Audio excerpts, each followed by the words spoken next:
Arjun sir ಒಳ್ಳೆ handsome ಹುಡುಗರನ್ನು ಕರ್ಕೊಂಡು ಬರ್ತಾರಪ್ಪ ಸ್ಕ್ರೀನಿಗೆ. ಅಲ್ಲಿ ಮೊದಲನೇ ಪ್ರೇಮ ಬರಹದಲ್ಲಿ ಚಂದನ್ ಈಸ್ ಆಲ್ಸೋ ಹ್ಯಾಂಡ್ಸಮ್ ಹಾಗೆ. So once again Niranjan sir, ಏನು ಸರ್ ಹೀರೋ ಪಿಕ್ ಮಾಡುವಾಗ ನನ್ನ ಮಗಳ ಅಪೋಸಿಟ್ ಒಬ್ಬ ಹೀರೋ ಇರಬೇಕು ಅಂತ ಹೇಳಿದ್ರೆ ಹೀಗೆ ಇರಬೇಕು ಅನ್ನೋ ಒಂದು ಐಡಿಯಾನ? ನನ್ನ ಮಗಳ ಆಪೋಸಿಟ್ಗೆ ಹೀರೋ ಹಿಂಗೆ ಇರಬೇಕು ಅನ್ನೋದಿಲ್ಲ.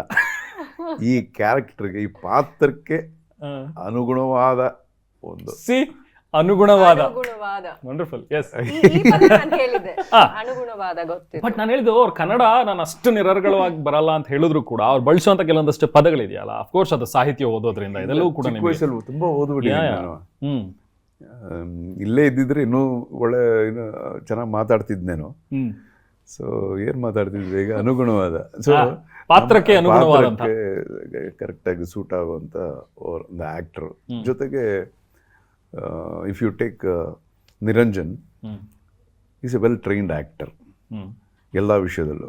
ಒಂದು ಆ್ಯಕ್ಟಿಂಗ್ ಅಂತ ಒಂದು ಪರ್ಫಾರ್ಮೆನ್ಸ್ ಅನ್ನೋದ್ರಲ್ಲಿ ನೋಡಿದ್ರು ಸರಿ, ಆಮೇಲೆ ಡ್ಯಾನ್ಸ್, ಇವಾಗ ಸಿನಿಮಾಗೆ ಏನೇನು ಬೇಕೋ ಈಗಿನ ಕಾಲದಲ್ಲಿ ಒಳ್ಳೆ is wonderful dancer and fight ಅಷ್ಟೇ ತುಂಬ ಚೆನ್ನಾಗಿ ಮಾಡ್ತಾರೆ.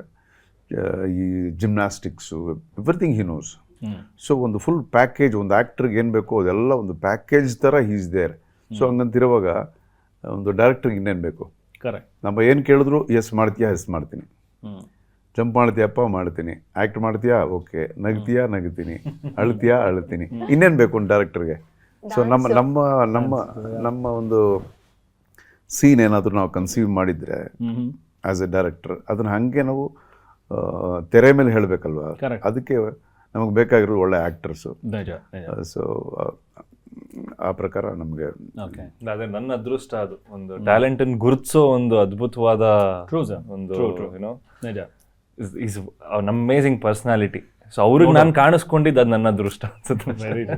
And being action king Arjun Sarja ಅವರು ಅಂದ ತಕ್ಷಣ ಆಕ್ಷನ್ ಕಿಂಗ್ ಅನ್ನೋದು ಅವ್ರ ಜೊತೆಲೇ ಇದೆ. ಬಟ್ ಸಿನಿಮಾಗಳು ಫುಲ್ ರೊಮ್ಯಾಂಟಿಕ್ ಆಗಿರುತ್ತೆ. ಸೊ ಇದು ಹೇಗೆ ಅರ್ಜುನ್ ಸರ್ ಅವರಿಂದ ರೊಮ್ಯಾನ್ಸ್ ಜೊತೆಗೆ ಆಕ್ಷನ್? ನನಗೆ ಜನಗಳು ಕೊಟ್ಟಿರೋ ಇಮೇಜ್ ಅದು. ಬಟ್ ನನ್ನೊಳಗಡೆ ಇನ್ನೊಂದು ಇದೆಯಲ್ಲ,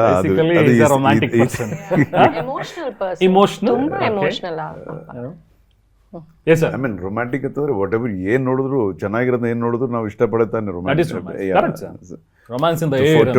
to fall in love with anything ಅಲ್ವಾ, ಆ ಥರ. ನನಗೆ ಐ ಮೀನ್ ಬೇಸಿಕಲಿ ನನಗೆ ತುಂಬ ಕಾಮಿಡಿ ಅಂದರೆ ತುಂಬ ಇಷ್ಟ. ಆಮೇಲೆ ಈ ಥರದ್ದು ಇವಾಗ ಮಾಡಿದ್ದೀನಿ ಒಂದು cinema. This is a feel good film. This totally positive picture. ಇದು ಒಂದು ರಿಲೇಷನ್ಶಿಪ್ ವ್ಯಾಲ್ಯೂಸ್ ಏನು ಅಂತ ಹೇಳುವಂಥ ಒಂದು cinema. Okay.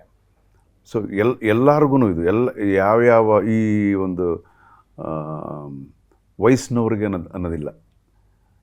Okay. All age group. ಈಗ ಲವ್ ಮಾಡ್ತಿರೋರ್ಗು this will be people who are in love, ಅವ್ರಿಗೂ ಪರ್ಫೆಕ್ಟ್ ಇದು. ಮದುವೆ ಆಗಿ ಹೊಸದಾಗಿ ಮದುವೆ ಆಗಿರ್ತಾರಲ್ಲ ಅವ್ರಿಗೂ ಪರ್ಫೆಕ್ಟು. ಮದುವೆ ಆದಮೇಲೆ ಗಂಡ ಹೆಂಡತಿ ತುಂಬ ಚೆನ್ನಾಗಿ ತುಂಬ ವರ್ಷಗಳು ಸೇರಿ ಇರುತ್ತೆ, ಅವ್ರಿಗೂ ತುಂಬ ಒಳ್ಳೆಯದು. ವಯಸ್ಸಾಗಿರೋರ್ಗೂ ಅಷ್ಟೇ. ನೀವು ಯಾವ ಜಾನ್ರಿಗೆ ಅಂತ ಇವತ್ತು ನಾನು ಮಾತಾಡೋದು ನೀವು ಸಿನಿಮಾ ನೋಡಾದ್ಮೇಲೆ ನಿಮ್ಗೆ ಗೊತ್ತಾಗುತ್ತೆ ಯಾಕೆ ನಾನು ಈ ಥರ ಮಾತಾಡ್ತೀನಿ ಅಂತ. So this is a nationally unique subject. Okay, lovely. ನೀವು ಇಂಡಿಯಾನಲ್ಲಿ ಯಾವ ಒಂದು ಕಾರ್ನರಲ್ಲಿ ಕೂತ್ಕೊಂಡು ಸಿನಿಮಾ ನೋಡಿದ್ರು you will get related to this story. ಓ ನಮ್ಮದೇ ಕತೆ ಇದು ಅನ್ನೋ ಒಂದು ಫೀಲ್ ಬರುವಂಥ ಒಂದು ಕತೆ. ಓಕೆ.